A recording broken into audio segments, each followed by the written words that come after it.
దైవ మర్మములు సహోదరుడు భక్త సింగారి అనుభవములో దేవుడు ఆయనకు బయలుపరిచిన మర్మములను అనుదినము పంచుకొనుట. విజయమునకు రహస్యములు. ఆగస్టు 1. జయించువాడు వీటిని స్వతంత్రించుకొనును. నేనతనికి దేవుడనయ్యుందును, అతడు నాకు కుమారుడయ్యుండును. ప్రకటన గ్రంథము 21వ అధ్యాయము 7వ వచనము. దేవుడు జయించువారు అను ఒక గుంపును లేపుచున్నాడు. వీరు గొప్ప శ్రమలను, వేదనలను, భారములను భరించవలసిన వారు.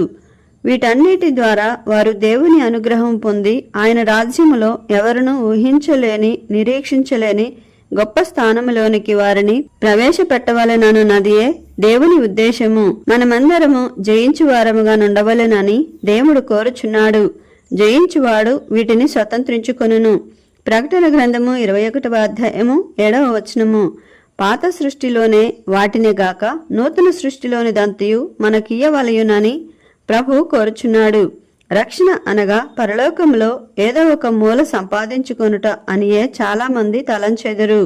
నిజముగా రక్షణ అనగా ఏమో వారు ఎరుగరు. పరలోకమునకు వెళ్ళు వారి కొరకై దేవుడు చేసిన ఏర్పాటు ఏమిటో వారు కొంచెమైనను గ్రహించరు. దాని విషయమై వారికి ఎట్టి తలంపు ఉండదు. జయించు వారి కొరకై దేవుడు ఎంత గొప్ప స్వాస్యమును సిద్ధపరచియున్నాడు. ఆ స్వాస్యము ఎంతో గొప్పది, నిత్యమైనది, ఆత్మీయమైనది, మహిమకరమైనది.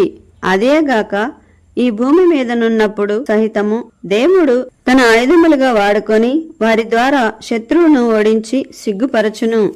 ప్రభువు హస్తములో ఆయన సాధనములుగా ఉండుట ఎంతో గొప్ప ఆధిక్యత, ధన్యత.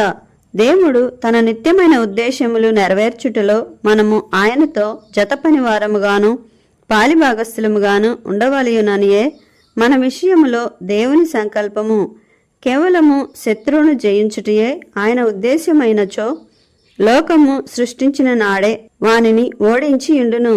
సాతాను దేవునిని ఎదిరించినప్పుడు దేవుడు వానిని ఎందుకు శిక్షింపకపోయెను? అప్పుడు లోకములో పాపమే లేకపోవును గదా అని కొందరు ప్రశ్నించెదరు. దానికి జవాబు ఇదే: దేవుడు మానవుని ఎంతో ప్రేమించెను. ఆయన ప్రేమ ఎంత గొప్పదనగా మానవుడు తన జతపనివాడుగా పాలిభాగస్థుడిగా ఉండవలెనని నిత్యత్వము నుండియే నిర్ణయించెను.